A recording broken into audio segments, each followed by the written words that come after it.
वक्फ जागेवर गेल्या 12 वर्षांपासून नियमित भाडेकरू असताना देखील या जागेवर डोळा ठेवून लोकांनी पोलिसांना हाताशी धरून आमचे शेड उकडून फेकून उलट आमच्यावर खोटे गुन्हे नोंद केले। सदर बाजार पोलीस ठाण्याचे पोलीस उपनिरीक्षक साबळे यांनी दिली असल्याचं गाळेधारक शेख जावेद यांनी छत्रपती संभाजीनगर परिक्षेत्राचे विशेष पोलीस महानिरीक्षक यांच्याकडे दिलेल्या निवेदनात म्हटलं असून या पोलीस उपनिरीक्षकाची चौकशी करून निलंबित करण्याची मागणी करण्यात आली आहे। या संदर्भात दिलेल्या निवेदनात शेख जावेद शेख बाबू यांनी म्हटलंय की 2012 पासून सदर जागेवर आम्ही भाडेकरू असून या जागेवर अतिक्रमण करण्यासाठी शेजारील देशमुख कुटुंबियांनी सदर बाजार पोलीस ठाण्यातील पोलीस उपनिरीक्षक अनंतसिंग साबळे यांना हाताशी धरून माझे 2012 पासून असलेले अधिकृत शेड 25 मेला पोलीस उपनिरीक्षक साबळे आणि 2 पोलीस कर्मचाऱ्यांनी उघडून टाकले आणि उलट माझ्यावर खोटे नाटे गुन्हे दाखल केल्याचा आरोप वक्फचे अधिकृत गाळेधारक शेख जावेद यांनी करत विशेष पोलीस महानिरीक्षक यांच्याकडे साबळे यांची चौकशी करून त्यांना निलंबित करण्याची मागणी शेख जावेद, सय्यद अनीस, लईक शेख, शेख रशीद, सय्यद शाहरुख, सय्यद करीम यांनी एका निवेदनाद्वारे केली आहे। आज हमारी डिमांड ये है कि साहब हमारे ऊपर खोटा गुना दाखल हुआ 27 तारीख को। जो 25 तारीख को हमारा एक मैटर हुआ था, 25 तारीख को मैटर ये हुआ था कि हमारी एक जगह है जिसके हम भाड़े कर हुए सर्वे नंबर 236 में दरगाह हजरत जानुल्लाह शाह बाबुल्लाह शाह की ये इनकी प्रॉपर्टी है, जिसका 7/12 इलाका कादराबाद बोल के है और सरकारी गवर्नमेंट गजेट में उसका सर्वे नंबर 236 का उल्लेख है, जो कि क्लियर कट प्रॉपर्टी दरगाह हजरत जानुल्लाह शाह बाबुल्लाह शाह की है। इसके बाद में हम उसके भाड़े करो 2012 से हम किराया भरते आ रहे और आज भी हम किराएदार है और हमारा पोजीशन है वहाँ पे।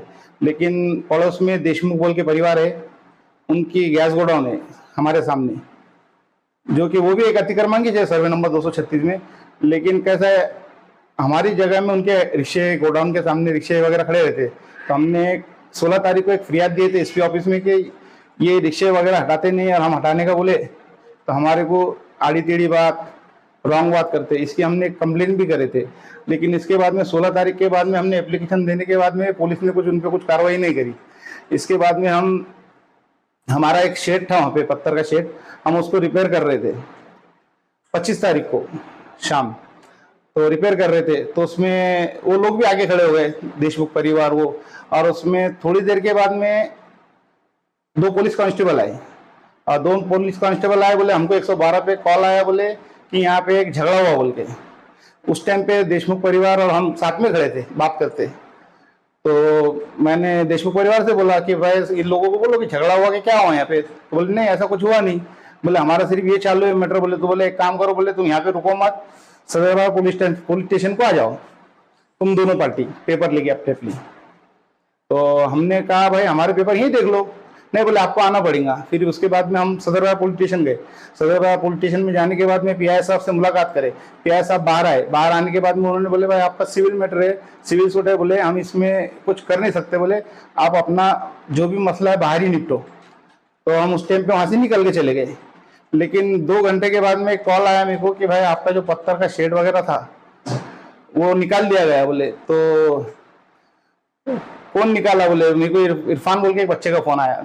तो बोले कौन निकाला इरफान? तो बोले साबळे साहब आए थे, उनके साथ 2-3 लोग थे, बोले उन्होंने आपका पत्थर का शेड वगैरह सब निकाल लिए। बोले तो मैंने फिर वहां पहुंचा, स्पॉट पे पहुंचा, देखा तो वहाँ पे पत्थर बल्लिया वगैरह हमारे कुछ भी नहीं थे। लेकिन फिर बाद में मैंने फिर साबळे साहब को कॉल किया। साबळे साहब ने बोले आप पुलिस स्टेशन आओ, बोले मैं वहां पहुंच रहा हूँ। बोले मेरे पास फोन रिकॉर्डिंग भी, उनसे मेरी बात हुई। मैंने उनको ये भी बोला कि साहब आपने ऐसा क्यों करे? तो उन्होंने बोले मैं सदर बाहर आके बताता आपको, आप आ जाओ। बोले मैं गया वहाँ पे, मैं मेरे पेपर बता रहा तो मेरे पेपर फेंक के दे दिए, देखे नहीं करे नहीं कुछ नहीं, पेपर फेंक के दे दिए। और मैंने उनको बोला कि साहब ये पेपर तो देखो हमारे, हम गलत है सही है, पहले ये तो देखो। सबसे पहले तो पीआई साहब ने हमको बोल दिया था कि सिविल सूट है, इसमें कुछ नहीं। बोले फिर बाद में आप कैसे क्या? तो बोले नहीं मैं बोलता, बोले तुम सुबह 11 बजे आओ। बोले आप हमारी डिमांड ये है कि साबळे साहब को निलंबित करने को ना, क्योंकि इन्होंने ना देशमुख परिवार से साठगांठ करके हमारे पे खोटा गुना दाखल करे। प्रतिनिधी फिरोज शेख, NTV न्यूज मराठी, जालना।